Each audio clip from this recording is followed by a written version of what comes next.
মৌমিতা দাস। আশা করি তোমরা সবাই ভালো আছো। আগের ক্লাসে আমরা দেখেছি পরিপাক ক্রিয়া কিভাবে আমাদের দেহে সম্পন্ন হয়। আজ আমরা দেখব শ্বসন প্রক্রিয়া কিভাবে আমাদের দেহে সম্পন্ন হয়। আগের দিনের ক্লাসটা আমরা একটু রিমাইন্ড করে নিই। আমাদের যে মুখ গহ্বরে যে স্যালাইভারি গ্ল্যান্ড রয়েছে, সেই স্যালাইভারি গ্ল্যান্ড থেকে যে উৎসেচক নির্গত হয়, তার মাধ্যমে আমাদের কার্বোহাইড্রেট জাতীয় খাদ্য শুধুমাত্র পরিপাক হবে। প্রোটিন অ্যান্ড ফ্যাট জাতীয় খাদ্য কখনো পরিপাক ক্রিয়া হবে না। তারপরে সেই খাদ্য মণ্ডটা বা বোলাস ধীরে ধীরে এই গ্যাস্ট্রোইন্টেস্টিনাল ট্র্যাক্ট বা এই নালীর মাধ্যমে আমাদের পাকস্থলীতে আসবে। পাকস্থলীতে আসার পরে পাকস্থলীর যে এনজাইম পেপসিন, লাইপেজ, এই এনজাইমগুলো প্রোটিন, ফ্যাট এই দুটো খাদ্য উপাদানকে ডাইজেস্ট করবে। আংশিক ডাইজেশন হবে, কিন্তু পাকস্থলীতে এমন কোনো উৎসেচক নেই যেটা কার্বোহাইড্রেট জাতীয় খাদ্যকে পরিপাক করতে পারে। এই আংশিক ডাইজেশনের ফলে প্রোটিন আর ফ্যাটের যে আংশিক ডাইজেশন হলো, তার জন্য এই টোটাল খাদ্যমণ্ডটাকে আমরা কাইম বলতে পারি। এই কাইমটা ধীরে ধীরে আমাদের স্টোমাক থেকে স্মল ইন্টেস্টাইনে এলো। এই স্মল ইন্টেস্টাইনে আমাদের আলটিমেট যে এন্ড প্রোডাক্ট, ডাইজেশনের ফলে যে এন্ড প্রোডাক্ট তৈরি হলো, সেটা এই স্মল ইন্টেস্টাইনেই তৈরি হবে। সেখানে আমরা কি দেখেছিলাম? সেখানে দেখেছিলাম স্মল ইন্টেস্টাইনের সাথে লিভার, প্যানক্রিয়াস একসঙ্গে, তিনটে অর্গান একসঙ্গে কাজ করে কার্বোহাইড্রেট, প্রোটিন, ফ্যাটকে ফাইনালি ডাইজেস্ট করবে।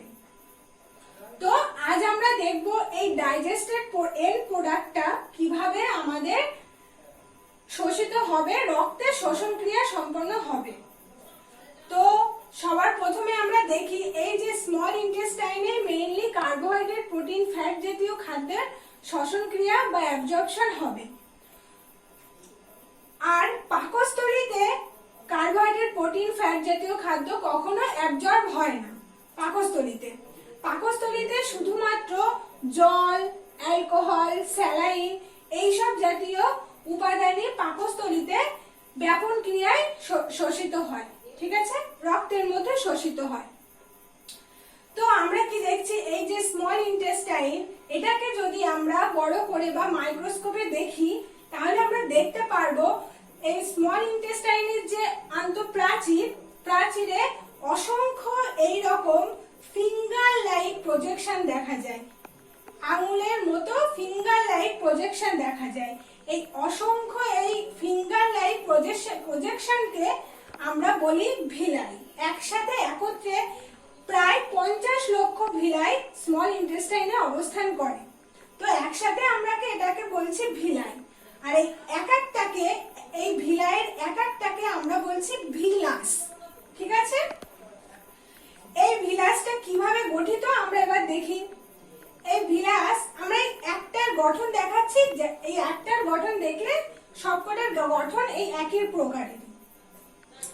তো প্রথমে আমরা দেখি এই ভিলাসের প্রথম যে অংশটা, যে প্রথম মেমব্রেন, এটা অসংখ্য ব্রাশ বর্ডার দিয়ে তৈরি।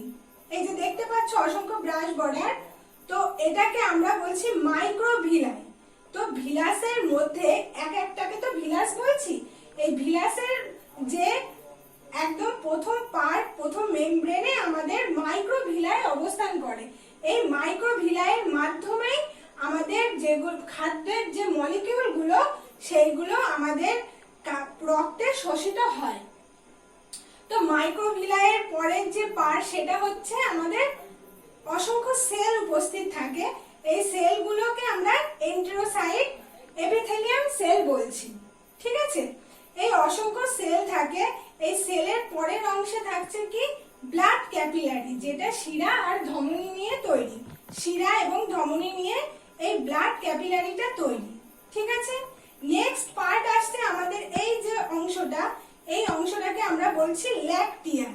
এই ল্যাকটিয়ালটা কি করছে? ল্যাকটিয়াল শুধুমাত্র ফ্যাট জাতীয় যে ডাইজেস্টেড এন্ড প্রোডাক্ট, সেইটাকেই শোষিত করছে। কিন্তু এটা ব্লাড ক্যাপিলারিতে সরাসরি ঢুকছে না, এটা ল্যাকটিয়ালের মাধ্যমে শোষিত হচ্ছে। তো আমরা দেখলাম এটার গঠন কিভাবে হয়েছে। এবার এই যে আমাদের গায়ে যে মাইক্রোভিলাই রয়েছে, অসংখ্য মাইক্রোভিলাই, এই মাইক্রোভিলাই থেকে যখন খাদ্য উপাদান ডাইজেস্টেড এন্ড প্রোডাক্ট যখন ভেতরে প্রবেশ করবে, এই প্রবেশ দ্বারে সর্বক্ষণ একটা ক্যারিয়ার বা একটা ট্রান্সপোর্টার থাকবে। আমরা দেখেছি আমরা যখন কোথাও যাই, কোথাও ঘুরতে যাই বা এক জায়গা থেকে অন্য জায়গায় যাচ্ছি, তখন আমাদের কি প্রয়োজন হয়? যানবাহন বা কোনো বাহকের প্রয়োজন হয়। তো সেই রকমই একটা জায়গা থেকে একটা কোথাও বাইরে থেকে ভেতরে আসার জন্য বা ভেতর থেকে বাইরে যাওয়ার জন্য এই আমাদের অনেক ট্রান্সপোর্টার বা ক্যারিয়ারের প্রয়োজন হয়। তো সেই ট্রান্সপোর্টার গুলো বিভিন্ন ধরনের হয়ে থাকে। যেমন ট্রান্সপোর্টার মূলত দু রকমের হয়, অ্যাক্টিভ ট্রান্সপোর্টার আর প্যাসিভ ট্রান্সপোর্টার। অ্যাক্টিভ ট্রান্সপোর্টার আবার দু ধরনের, প্রাইমারি ট্রান্সপোর্টার আর সেকেন্ডারি ট্রান্সপোর্টার। প্রাইমারি ট্রান্সপোর্টারে আমরা কি বলছি, যখন আমাদের এই যে মেমব্রেন, মনে করো এই মেমব্রেনের বাইরে রয়েছে অল্প মলিকিউল, লো কনসেন্ট্রেশন মলিকিউল, ঠিক আছে, আর মেমব্রেনের ভেতরে রয়েছে হাই কনসেন্ট্রেশন মলিকিউল। এটা কি করবে? লো কনসেন্ট্রেশন থেকে হাই কনসেন্ট্রেশনের দিকে যাবে, লো কনসেন্ট্রেশন থেকে হাই কনসেন্ট্রেশনের দিকে মলিকিউলগুলো যাবে। এবার যখন কম ঘনত্ব থেকে বেশি ঘনত্বের দিকে যেতে হবে, তাহলে সব সময় একটা এনার্জি বা ফোর্সের দরকার হয়। এনার্জি বা ফোর্স ছাড়া কখনো এটা কম ঘনত্ব থেকে বেশি ঘনত্বের দিকে যেতে পারবে না। তাহলে এখানে আমাদের কি প্রয়োজন হচ্ছে? এটিপিএস এনজাইমের প্রয়োজন হচ্ছে। এটিপিএস এনজাইম যে কিনা করছে এটাকে কম ঘনত্ব থেকে বেশি ঘনত্বে নিয়ে যাচ্ছে। শুধু কম ঘনত্ব থেকে বেশি ঘনত্বে যখন মলিকিউল যাচ্ছে, তখন অন্য সাইডে বেশি ঘনত্ব থেকে কম ঘনত্বে তোমার মলিকিউলের যে আদান প্রদান এটা ঘটছে, মানে অপোজিট ডিরেকশনে। কোনো মলিকিউল যাচ্ছে তো কোনো মলিকিউল আসছে। আর এই যে ফোর্সফুলি যে কাজটা করা অপোজিট ডিরেকশনে, এটাকেই বলা হচ্ছে প্রাইমারি ট্রান্সপোর্টার, ঠিক আছে। সেকেন্ডারি কি? সেকেন্ডারি হচ্ছে সেম কেস, যে লো কনসেন্ট্রেশন টু হাই কনসেন্ট্রেশন, কিন্তু অলওয়েজ এখানে এটিপিএস এনজাইমের প্রয়োজন হচ্ছে, কিন্তু এটা সেম ডিরেকশনে হচ্ছে। এটা যেমন অপোজিট ডিরেকশন, এটা হবে হচ্ছে সেম ডিরেকশন। ওকে, এখন আমরা দেখছি অ্যাক্টিভ হলো, এবার হচ্ছে প্যাসিভ। প্যাসিভ ট্রান্সপোর্টার আবার তিন ধরনের হয়, simple diffusion, facilitated diffusion and osmosis. Simple diffusion বা ব্যাপন প্রক্রিয়া, আমরা নাম শুনেছি ব্যাপন প্রক্রিয়া। ব্যাপন প্রক্রিয়াটা কি? ব্যাপন প্রক্রিয়া হচ্ছে high concentration to low concentration molecule আদান প্রদান, মানে ট্রান্সপোর্ট হবে। তো এখানে দেখছি যে এই মেমব্রেন থেকে যখন বেশি কনসেন্ট্রেশন বা হাই কনসেন্ট্রেশন থেকে মলিকিউল লো কনসেন্ট্রেশনের দিকে যাবে, তখন তাকে সিম্পল ডিফিউশন বলছি। এখানে কোনো ফোর্সের প্রয়োজন হচ্ছে না, কোনো এনার্জির প্রয়োজন হয় না, আর কোনো ক্যারিয়ার প্রোটিন বা বাহকের প্রয়োজন হয় না। এটা ইজিলি হাই থেকে লোতে গিয়ে পৌঁছায়, ঠিক আছে। এবার আমরা এখান থেকে কি দেখছি? Facilitated diffusion. ফ্যাসিলিটেটেড ডিফিউশনে আমরা দেখছি এই যে মেমব্রেন, এই মেমব্রেনে সেম কেস, যে high concentration to low concentration, কিন্তু এখানে একটা ক্যারিয়ার প্রোটিনের প্রয়োজন হয়। ক্যারিয়ার প্রোটিন ছাড়া মলিকিউল হাই টু লোতে কখনো যেতে পারবে না। আর অসমোসিসও same, high concentration to low concentration, কিন্তু এখানে যেমন কার্বোহাইড্রেট, প্রোটিন, ফ্যাট এগুলো ট্রান্সপোর্ট হচ্ছে, অসমোসিসে শুধুমাত্র জল বা লিকুইড পদার্থই অসমোসিসে ট্রান্সপোর্ট হবে। এটাই হচ্ছে ট্রান্সপোর্টের প্রসেস। এই প্রসেসের মাধ্যমে আমাদের ফুড মলিকিউলগুলো রক্তের শ্বসন ক্রিয়া সম্পূর্ণ করবে।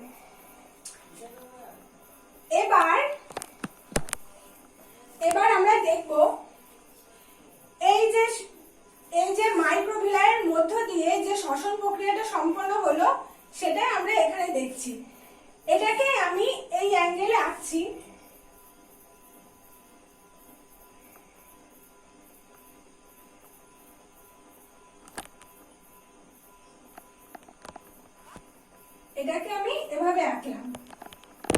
আছে? তো আমি এখন কার্বোহাইড্রেট অ্যাবজর্পশনটা দেখব। কার্বোহাইড্রেট অ্যাবজর্পশনের জন্য সবার প্রথমে আমাদের দু রকমের অ্যাবজর্পশন হয়, একটা হচ্ছে সোডিয়াম ডিপেন্ডেন্ট অ্যাবজর্পশন আর সোডিয়াম ইনডিপেন্ডেন্ট অ্যাবজর্পশন। তো সেটা কি, সেটা আমি লিখলে বুঝতে পারবে। তো প্রথমে আমরা দেখলাম যে এই যে ব্রাশ লাইক যে প্রজেকশন গুলো, এই যে মাইক্রোভিলাই, এই মাইক্রোভিলাইটাই আমি এখানে এঁকেছি এভাবে। তো এই মাইক্রোভিলাই থেকে আমাদের যখন আমরা কার্বোহাইড্রেট জাতীয় খাদ্য যখন ডাইজেশন হলো, সেই ডাইজেশনের যে এন্ড প্রোডাক্ট গুলো কি কি ছিল সেগুলো গ্লুকোজ, আর কি ছিল গ্যালাক্টোজ আর ফ্রুক্টোজ। এগুলো হচ্ছে কার্বোহাইড্রেট ডাইজেশনের এন্ড প্রোডাক্ট। তো এগুলো আমাদের কিভাবে শোষিত হচ্ছে সেটাই আমরা দেখব। সবার আগে দেখি তাহলে এই যে ফাঁকা জায়গাটা, মানে এই যে ইন্টেস্টাইনের যে আন্তঃপ্রাচীরের মধ্যে যে ভিলাইটা রয়েছে, সেখানে ভিলাইয়ের আগে একটা ফাঁকা জায়গা থাকে, সেটাকে যেখানে আমাদের এই ফুড মলিকিউল সব রয়েছে, ডাইজেস্টেড ফুড মলিকিউল গুলো, তার সেখানে সেই ফাঁকা জায়গাটাকে আমরা বলছি লুমেন। আর এই যে ভেতরের এই অংশটা, এটাই হচ্ছে এই সেল। এই ভেতরের অংশটাকে বলা হয় এন্টেরোসাইট।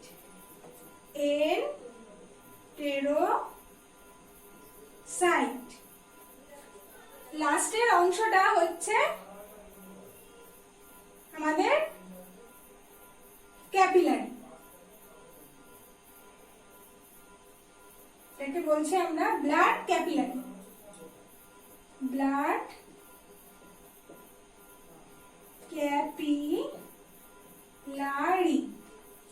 ঠিক আছে? আর এগুলোকে বলা হচ্ছে মাইক্রোভিলাই।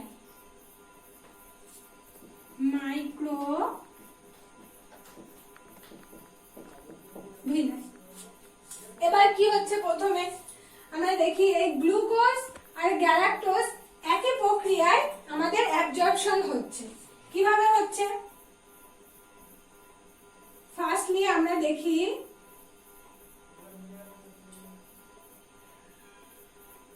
SGLT1, এটা একটা ক্যারিয়ার প্রোটিন, যার মাধ্যমে আমাদের গ্লুকোজ গ্যালাক্টোজ সেলের মধ্যে ট্রান্সপোর্ট হবে। তো এই SGLT ক্যারিয়ার প্রোটিন, এটার ফুল ফর্ম হচ্ছে সোডিয়াম গ্লুকোজ ট্রান্সপোর্ট 1। তো এই ক্যারিয়ার প্রোটিনের মাধ্যমে সোডিয়াম, দু অণু সোডিয়াম ভেতরে ঢুকবে, সঙ্গে কি ঢুকবে? গ্লুকোজ অথবা গ্যালাক্টোজ। তাহলে কি কি ঢুকছে আমাদের? দু অণু সোডিয়াম ঢুকছে, আর গ্লুকোজ অথবা গ্যালাক্টোজ এখানে ঢুকলো। গ্লুকোজটাকে আমি গ্লু হিসেবে লিখছি, গ্লু অথবা গ্যালাক্টোজ। ঠিক আছে? এটা আমার লুমেন থেকে সেলের মধ্যে প্রবেশ করলো। এবার আমরা দেখি গ্লুকোজ হলো, গ্যালাক্টোজ হলো। এই যখন আমার সেলের মধ্যে গ্লুকোজ গ্যালাক্টোজের সঙ্গে দু অণু সোডিয়াম প্রবেশ করবে, তখন সেই সেলের যে ব্যালেন্স ঠিক রাখার জন্য কি হবে? আমার আর একটা ক্যারিয়ার প্রোটিন, আচ্ছা আর একটা ক্যারিয়ার প্রোটিন কি করবে?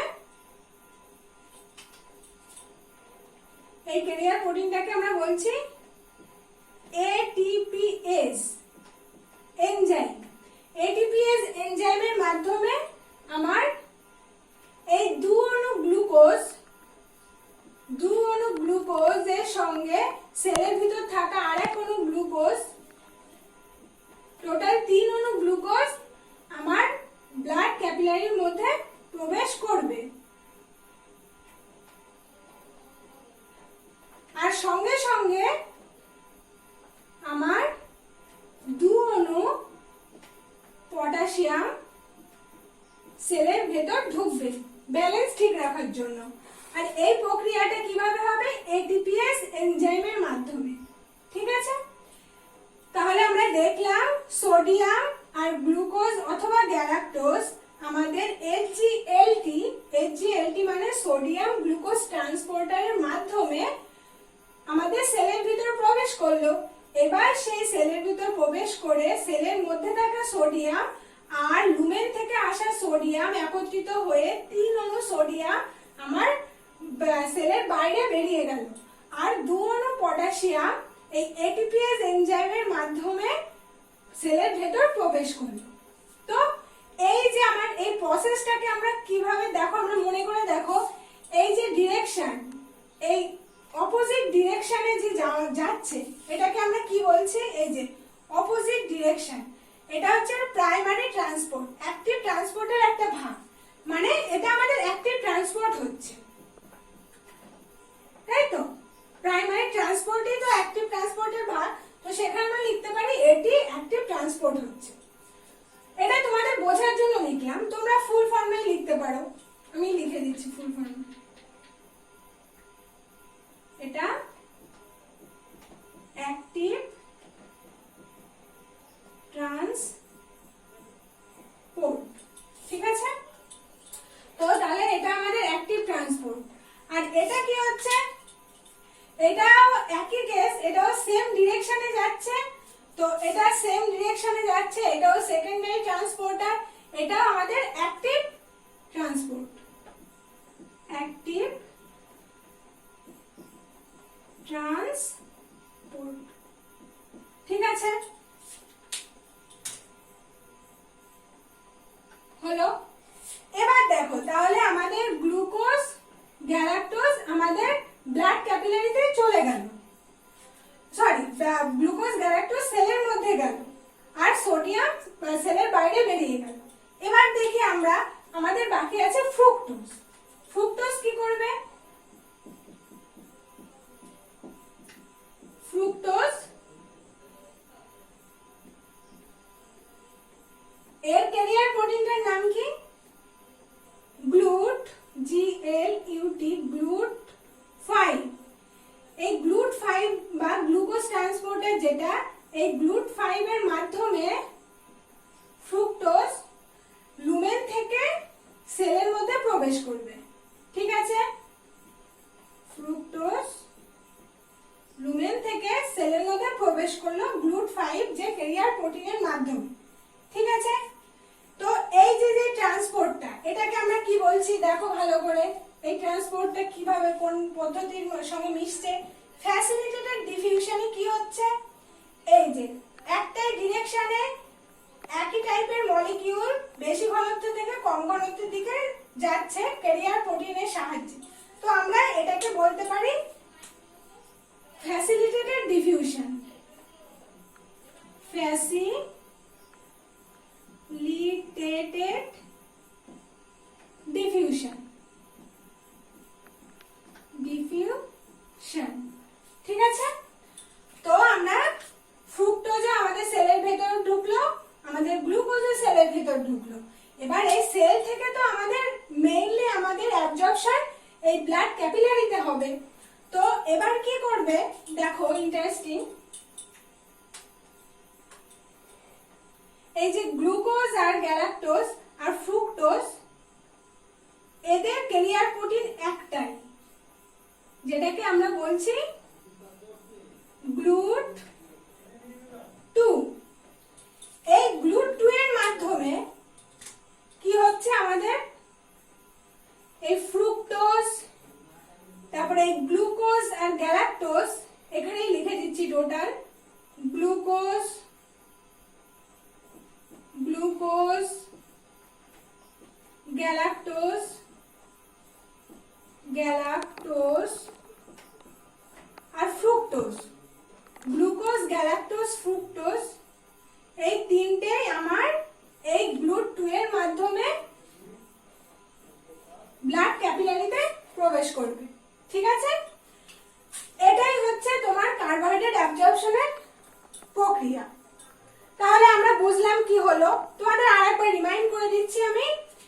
হচ্ছে আমার লুমেন, এই ফাঁকা জায়গাটা স্মল ইন্টেস্টাইনের। তো এখানে আমার ডাইজেশন প্রক্রিয়া হয়েছে। তো ডাইজেশন প্রক্রিয়ার মাধ্যমে আমরা কার্বোহাইড্রেটের যা ডাইজেস্টেড এন্ড প্রোডাক্ট, তার মাধ্যমে আমরা গ্লুকোজ, গ্যালাক্টোজ, ফ্রুক্টোজ পেয়েছি। সেই গ্লুকোজ, গ্যালাক্টোজ, ফ্রুক্টোজ আমাদের যে গ্লুকোজ যেটা, সেটা HGLT যে ক্যারিয়ার প্রোটিন, সেটার মাধ্যমে আমাদের সেলের ভিতর ঢুকলো। আর সেটা গ্লুকোজ আর গ্যালাক্টোজ একই পদ্ধতির মাধ্যমে আমাদের সেলের ভেতর ঢুকলো, সঙ্গে সঙ্গে 2 অণু সোডিয়াম ঢুকলো। এটাকে আমরা অ্যাক্টিভ ট্রান্সপোর্ট বলছি। এবার এই 2 অণু সোডিয়াম আর তার সঙ্গে 1 অণু সোডিয়াম, টোটাল 3 অণু সোডিয়াম আমার সেলের বাইরে বেরিয়ে গেল, আর 2 অণু পটাশিয়াম আমার সেলের ভেতর ঢুকলো। এটা হচ্ছে ATPase এনজাইমের মাধ্যমে হলো। এবার বাকি থাকলো আমার ফ্রুক্টোজ। ফ্রুক্টোজ আমার GLUT5 যে ক্যারিয়ারের মাধ্যমে আমার ফ্রুক্টোজ সেলের ভেতরে ঢুকলো। এবার সেটা, এই প্রক্রিয়াটা আমার ফ্যাসিলিটেটেড ডিফিউশনের মাধ্যমে হলো। এবার আমার যে সেলের মধ্যে গ্লুকোজ, গ্যালাক্টোজ, ফ্রুক্টোজ, এই 3টে ফুড মলিকিউলই আমার GLUT2 এর মাধ্যমে এই ব্লাড ক্যাপিলারিতে গিয়ে পৌঁছালো। Finally glucose, galactose and fructose। এই যে কার্বোহাইড্রেট অ্যাবজর্পশন, এখানে আমি বলেছিলাম sodium dependent and sodium independent, এই দুটো কথা। তো সোডিয়াম ডিপেন্ডেন্ট কিভাবে কাজ করছে, যখন আমার গ্লুকোজ আর গ্যালাক্টোজ এই সেলের মধ্যে প্রবেশ করছে, তখন এই গ্লুকোজ গ্যালাক্টোজের সঙ্গে 2 অণু সোডিয়ামও আমার সেলে প্রবেশ করছে। আর এটার ক্যারিয়ার প্রোটিনটার নাম হচ্ছে সোডিয়াম গ্লুকোজ ট্রান্সপোর্টার।